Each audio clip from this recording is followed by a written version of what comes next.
Stitched into the fabric of this city, you're either a red or a blue. For 4 decades, Manchester United have dominated this power struggle. Forced to live in the shadows, the blue faction have wallowed in the doldrums. But now this epic rivalry has most definitely been renewed. I think the hatred is more from the blue side towards the red than the other way around, but I genuinely think that is based on the success we've had. Of course we want to be top dogs again, just like we were in the past. I'm not worried about City being number one at all. On the 16th of April, Manchester will experience an exodus like never before. More than 80,000 supporters will travel to Wembley for the first FA Cup semi-final between the two clubs. I think the fact that it's at Wembley is going to make it, a really different sort of derby. Two sets of fans, obviously away from home, travelling down to London. You've got one final hurdle before you get into the final. You can then start thinking about the opposition and things, but whatever cup run you've had means nothing unless you actually win a semi-final and progress to the final. It's going to be obviously at Wembley, it's going to be a massive occasion for both of us, and considering the rivalry, I think it's going to be one to savour. United still have hopes of a League, a Cup and European treble, but for City and a generation of fans who've never seen their club win a major honour, this game means everything. I think they see us as little brothers that they can pat on the head, but I think they are starting to get a little bit worried because we're getting closer and closer. City are so excited, it's almost like the FA Cup final to them. People have been saying that United won't be as gutted if they lose. Oh, they will be. Oh, they will be. This game's a massive game and it's vital that we win it. In a city, it is massive for fans, and the banter, the bragging rights, like you say, it's part of life. So the City fans have had to live in the shadow a little bit. So if we can turn that over, then it'd be fantastic for them. While United have won every honour the game can bestow, City, without a trophy for 35 years, are restless. Sir Alex Ferguson called them noisy neighbours. I'm not too sure what Sir Alex thinks. He's very well respected in his comments, but I think everybody knows that the club have made great progress, signed some great players, and really headed in the right direction. I think it's a bit of sour grapes, that, and I think the noisier we become, the more worried he might become as he gets older.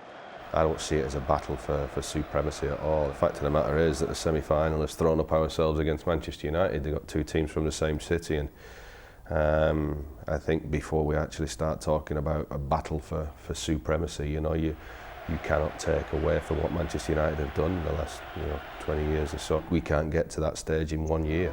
City's growth extends to new routes in the community.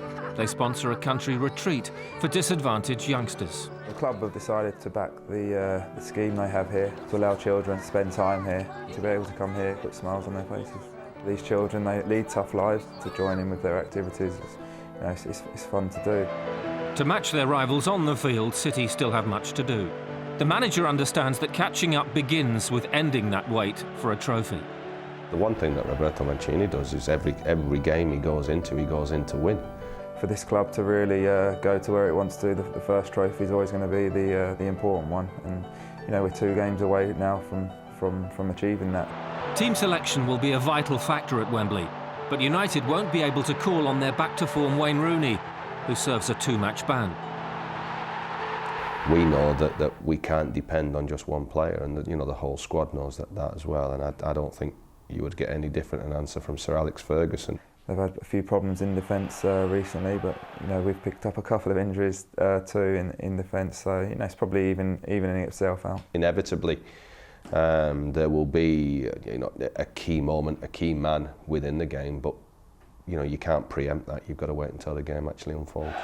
And how an ex-United man would love to be the key player. Oh, magnificent from Tevez! You talk about Wayne Rooney, you can put Carlos in the same league. He's won games on his own for us this season, as he did last year, and on his day, he can create chances for others, score goals himself. They wanted him to go to any club other than City, and he's blossomed since he's come to City. He's scored a lot of goals. They were quite bitter about him, saying he was going going to run around a lot and not do anything. But you know, it's turned out to be a great signing for us. Tevez has had his point to prove over the past couple of years, and I don't think he carries the same threat because he used to play for United anymore. However, he's gone now. It's done. Water under the bridge. He's gone. Tevez may be gone, but United have an unrivalled cup legacy. They've lifted the trophy 11 times. But City's Gareth Barry was a losing finalist in 2000, and 2 years earlier, David Platt won the cup with Arsenal. The whole occasion can pass you by sometimes. You're just going on there and you're playing 90 minutes on a football pitch to win a football match. It's a fantastic experience to be part of an FA Cup final. You know, it's a great day and a massive event. It's quickly all forgotten about when you're not picking up the winners' medals. All of our players, apart from Hernandez and Smalling, who have potential to play against City, have won trophies at United. So I think that'll be the key, the experience that United have. Only those with long memories will recall City's last cup win in 1969. Neil Young, the goal-scoring hero, passed away this year. And throughout this run, City's stars have respected his memory. This football club and those players don't need any added incentive. There's a hunger and a zest to actually go out and win this trophy. All we want to do is get that trophy for the fans. You know, it's been a long wait, and the sooner it comes, the better. The proposition of losing against City is horrendous. You just don't think about losing to those guys. The sky blue is rising again, the blue moon is rising again, and everything that's happening at City is wonderful for us, and they've got to start being a little bit worried, yeah.